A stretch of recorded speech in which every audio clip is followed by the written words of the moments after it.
Well, I have only just a minute, only 60 seconds in it. Forced upon me, can't refuse it, didn't seek it, didn't choose it, but it's up to me to use it. I must suffer if I lose it, give account if I abuse it. Oh, it's just a tiny little minute, but our eternities are wrapped up in it. Well, greetings to you. That's right, to you on this beautiful day. This is the day the Lord has made, so we might as well rejoice and be glad in it. That's what it says in the word, or the word, that we must rejoice and be glad in it. And I am glad, I'm excited, I'm enthusiastic. And you know what enthusiasm means, entheos, the God within. I'm enthusiastic about being on with you one more time for Jolly Good News. Welcome, welcome, welcome to Jolly Good News, where we give you nothing but good news. That's right, nothing but good news. And so I'm excited about this good news that I'm going to share with you today, and the fact that we are blessed and grateful for being able to be here another day, another week, to be able to bring some positive, upbeat, exciting messaging to you. So good morning, good morning, good morning, good morning, good morning. Well, the day is a good morning. You know, last week I talked about the fact that it's so important that you jumpstart your attitude. You make a point to jumpstart your attitude. And I want to remind you about the power of that good morning. I did it myself. Even while we're in a time of isolation and a pandemic, I still make a point to say good morning to people. So what I did this morning was I went for a bike ride early this morning, and I would see people on the street. I say, good morning. Now, some of them would go, what's wrong with that fool? I didn't care, because I realized that I got to get it out. I got to get it out. I got to say good morning to at least 10 people. If you got to call them on the phone, hey, good morning. If you got to do it via FaceTime, I don't care how you got to do it, but good morning, good morning, good morning. Say good morning to 10 people, because in saying good morning to 10 people, you've heard 10 times that this is a good morning. And faith cometh by hearing. So it is a good morning. Now, let's do our affirmation. Many of you have said how much you enjoyed it. I wasn't sure whether you enjoyed it, because I do it with my team every day. We get on Zoom, and we are all over the place, and we come together for our morning meeting, and we do our chant. And I want you to do the chant right now. Repeat after me with enthusiasm, excitement. Say, I am healthy. I am healthy. I am grateful, because I am healthy. From the top of my head to the bottom of my feet, I got to touch my feet. I am healthy, and I am wealthy. I am happy, and I am whole. I feel terrific. I feel terrific. I am blessed and highly favored. This is the day that the Lord has made, and I will rejoice and be glad in it. And I pray, send prosperity, revenues, wealth my way today. And I'll do all I can to make it come this way today. Amen. So you've got to know that the Bible says very clearly that God gives you the power to create wealth. But there's a comma there. Many times some preachers, and I'm not going to criticize them, that's just how their theology is, they put a period where there's a comma. Now let me tell you why it's so important to know about the comma, and don't stop there. God gives you the ability, the tools to create wealth. He said he gives you the power to create wealth, comma, so you can establish his kingdom here on the earth. That you can take that wealth and do good with it. That you can help other people. You can be a blessing to others, millions of other people, because of the millions and millions and millions of dollars that you've generated. So you got to do all your part, because it doesn't just drop in your lap. You got to do the work. But if you do, he'll give you the tools to create wealth. And remember, as long as you remember, he gives you the power to create wealth, comma, so you can establish his kingdom here on this earth. So I'm excited about this great day. So that's why I say you can be wealthy, and prosperity can come your way. I'm not a prosperity theology that it just drops out of the sky and you got to do nothing and then it's just a raining money. I would like to be having it raining money. Sure, who wouldn't? but can your bills be paid every month with rainy money? He gave manna, and the people complained about that. He will give you something to supply your needs. But if you got some wants, you got to go to work. You got to do some working. And so that is why it gives you the wealth and prosperity in that chant, but also wealth. And we're going to talk about wealth more and more over the next few weeks. I'm writing a new book about wealth, the real deal about generational wealth. And I am excited about the response thus far. People who I've been sharing it with have been talking about it. So let's talk about this week's program. You know, every week I start with some good news.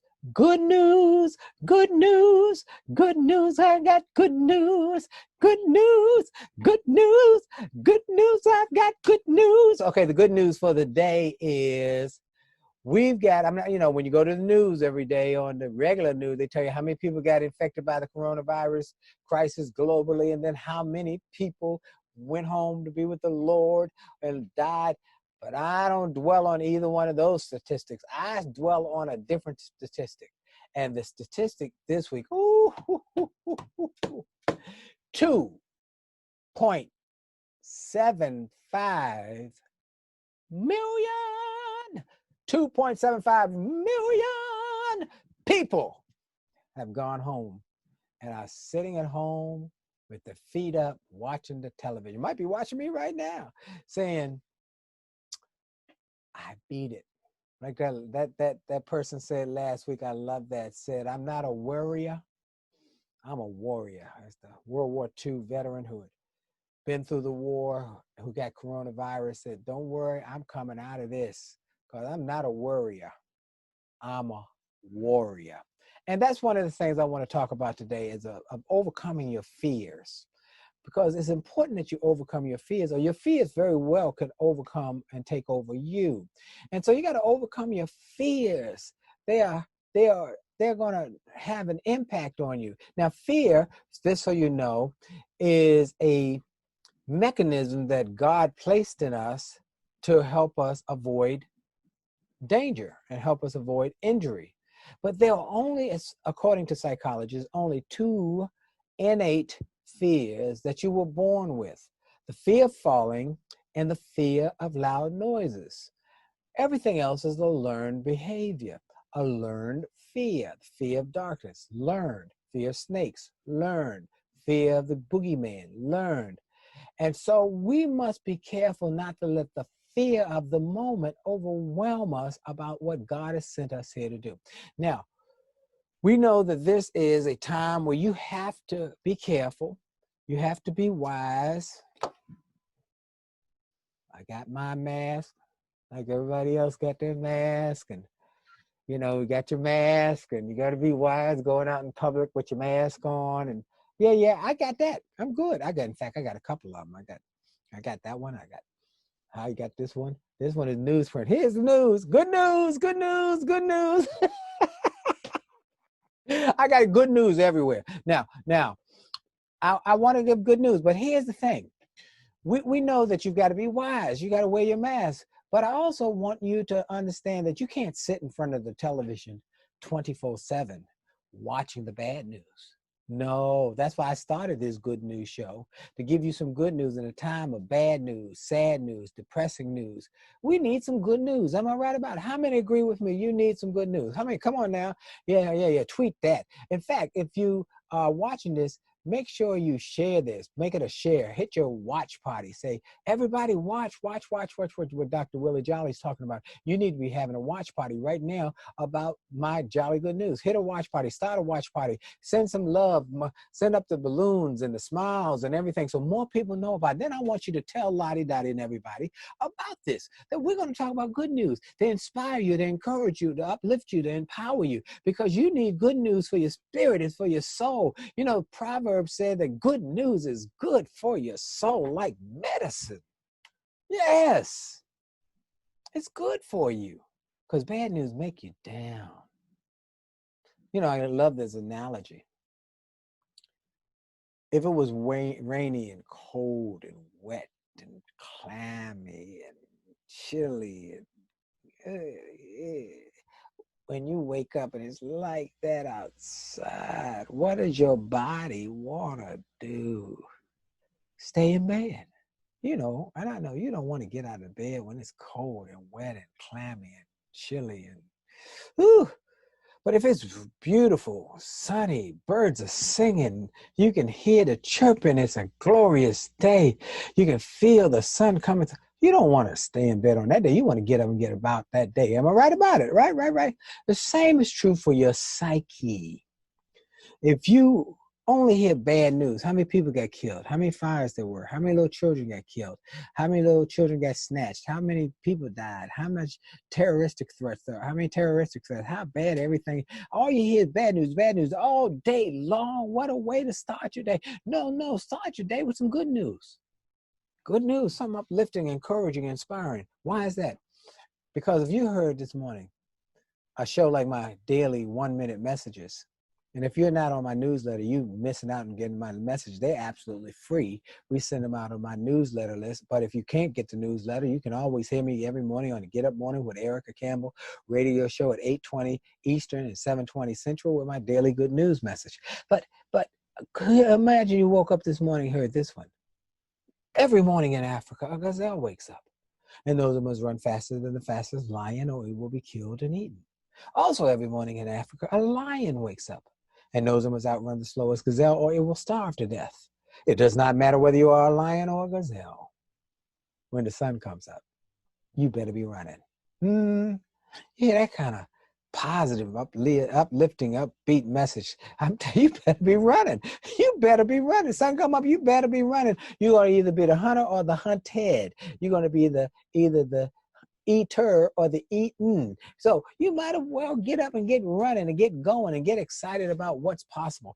I am excited. I am grateful. I'm enthusiastic about the morning. So start your morning with something positive and get good news in you. Now, one of the things I love to do every day is I read a proverb every day,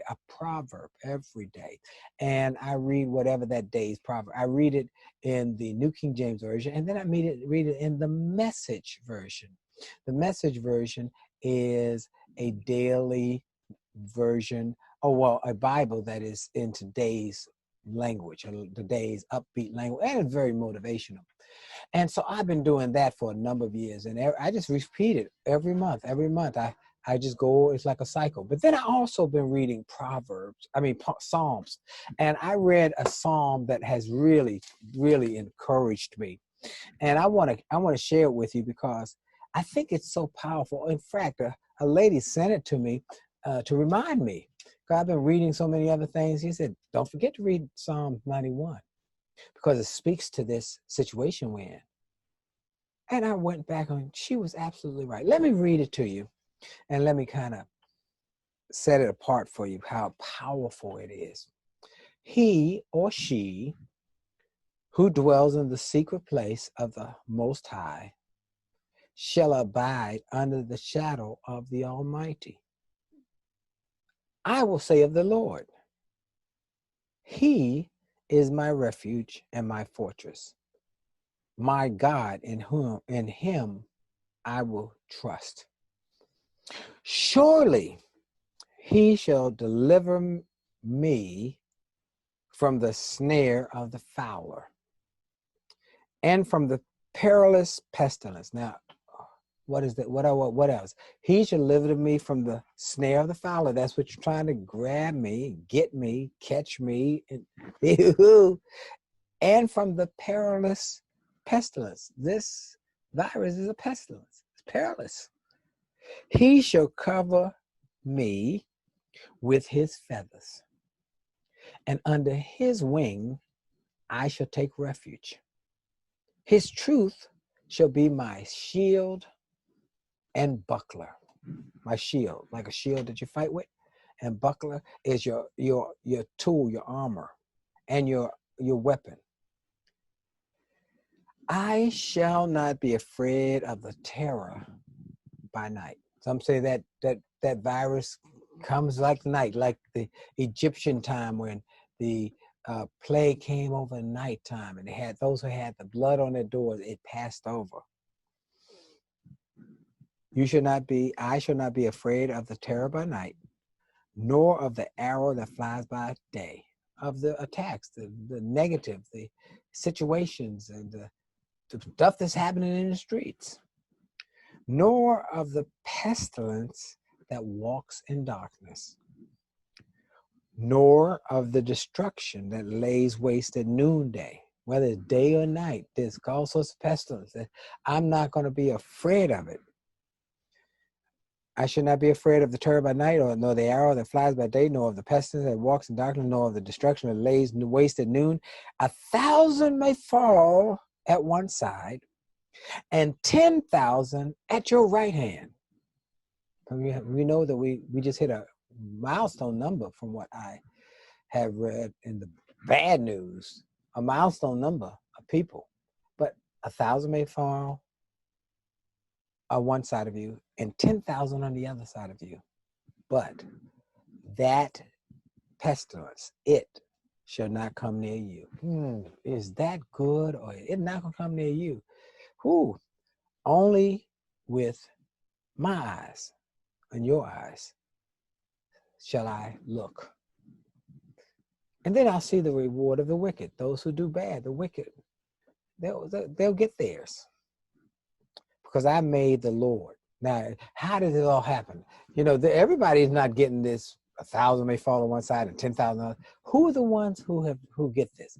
Who are being blessed by this? Because I have made the Lord, who is my refuge, even the Most High, my dwelling place.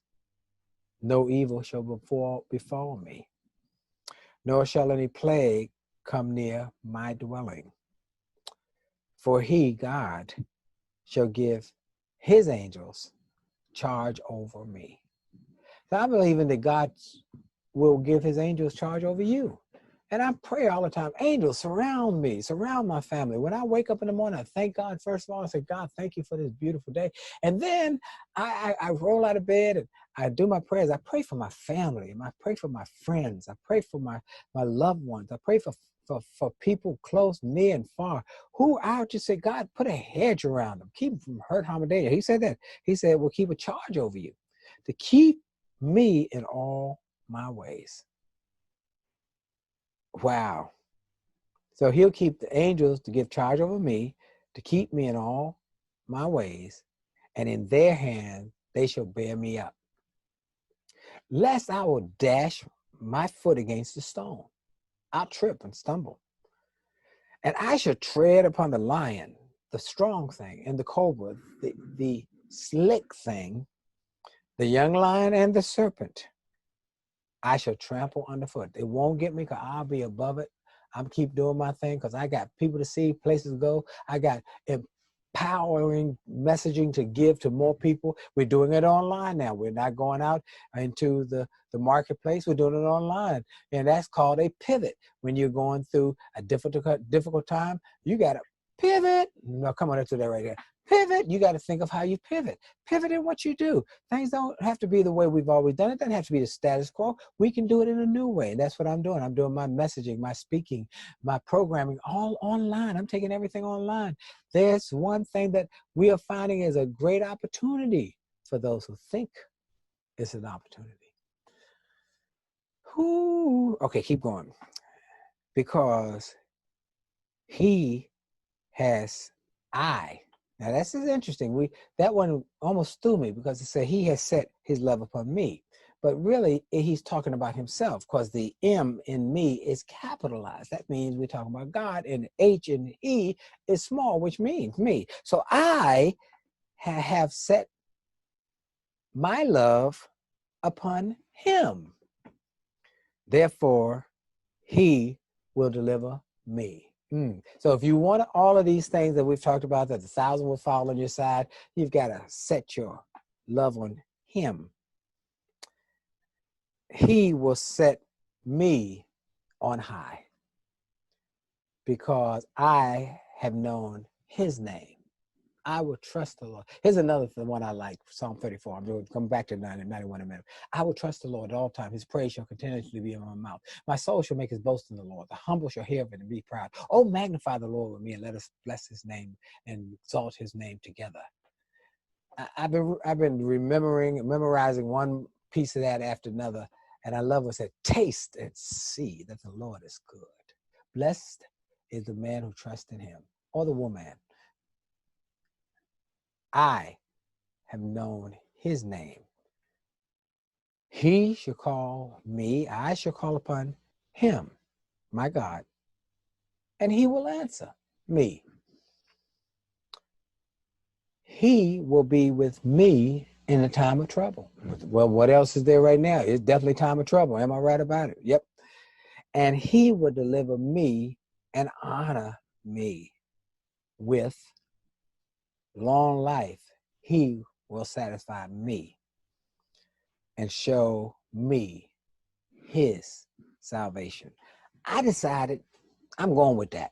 Okay. I've decided I'm going with that. Okay. I'm going with that. Psalm 91, I'm going with that. And so, that's good news. That if you would just go with that and do the things and trust him, he will bear you up through this stuff. He'll get you past it. Now, of course, you still got to be wise. I don't care what governors or presidents or anybody said. I'm not going anywhere where there's a question that I could endanger my health. You know what? I ask four questions before I do anything risky or I take any risk.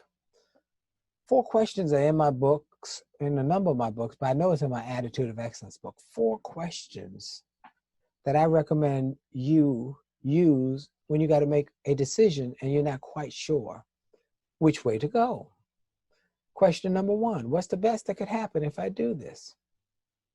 Question number 2, what's the worst that could happen if I do this? Question number 3, what's the most likely thing to happen if I do this? And question number 4, am I willing to live with the worst to get to the best? What's the best? What's the worst? What's the most likely? Am I willing to live with the worst? Where's the worst to get to the best? Now, I used that analogy and that 4 questions when I quit my job over 30 years ago. Quit my job with the Washington, D.C. public school system. Said, I'm going to become a full-time speaker. I'm leaving this job. Only getting paid $25,700 a year. And they give me all sorts of drama. I'm leaving this. I want to become a speaker. What's the best that can happen if I leave my job? 2 kids in private school, Christian school. My wife and I just making it. Her salary she was working in Capitol Hill for a congressman. I'm working for the school system. We put our kids in Christian school. We got mortgage, all the other things we got to pay. Well, I got $200, by the way, in savings. But I'm going to quit my job and go become a full-time speaker. Okay. What's the best that could happen? Well, I wrote it down. What's the best that could happen? I can live my dreams. I can make millions of dollars. What's the worst that could happen? If I quit my job, I could lose my house. What's the most likely thing to happen? If I work hard enough and I'm diligent, somehow I'll keep my head above water. Willie, are you willing to live with the worst? Lose your house to get to the best. Live your dreams. Make millions. Yeah, I can get another house. Exactly. As long as death was not one of the options of the worst, I could live with it. And so I quit my job and went off to live my dreams. And I have been blessed to travel around the world, to have the best-selling books and television and radio, because I was willing to trust God. I was willing to trust him. I have made the Lord my refuge, and he's my dwelling place. So now let's give another example of that same trust and those 4 questions. When I was first starting to speak, I would travel alone. And D was at home with the kids. And I remember one night, finished speaking at a big event, went to my hotel room, and there was a knock on the door. I opened the door, and it was this beautiful, when I say beautiful, beautiful woman.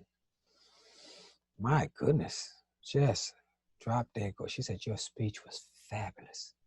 And when you sang, I heard you were here by yourself. I asked around. I want to see if you'd like to have a little company. I looked at her. My mind said, wow. But my 4 questions came to bear. What's the best that could happen here? One night stand. What's the worst that could happen? Something could get out of hand. I could lose. It could get back to my wife. I lose my wife. What's the most likely thing to happen? Most likely I would have a one night stand, never see her again. Yeah. Am I willing to live with the worst, lose my wife, to get to the best? A one night stand, the woman I never see again. Nope. I said, ma'am, I am so, I'm so honored. I'm so honored. I'm so, wow, you've really blessed my ego, but thank you, but no thank you. I appreciate that offer. And I said no. And I always said no. It happened more than once, but that was the most profound one, where it would knock on the door. Otherwise, it'd be in the lobby or in the ballroom after I signed books or something. But she came to my door in my hotel room. I had to make the decision. You're going to have all sorts of decisions. So be wise in your decision making, and you'll know use those 4 questions. You'll know the right question and answers that will come from those 4 questions. You know the right questions, you'll get the right answers. And those are the 4 questions you should use. Look, my time is up. This one has gone so quickly. Did you get something out of this? Send me an email, please. Say, you know what? I really like that. I'm going to continue to expand this messaging, and I'm going to do new things. I'm going to bring new ideas to you, because I've decided we're going online. I don't see the speaking business coming back this year. I made a commitment when the coronavirus crisis hit that I was going to start this Jolly Good News report, just to give people some good news in a time of bad news, sad news, and depressing news, that they need good news. And I am placed here to give you some good news. Share this with Lottie, Dottie, and everybody. Would you do that for me? And I want to thank you that I got a few minutes of your time. Share this. And remember, your best is yet to come. What a great day. What a great day. It's going to be a great day, great weekend, because you choose it to be. Am I right about it? Positive news, positive thinking, positive attitude makes a great future.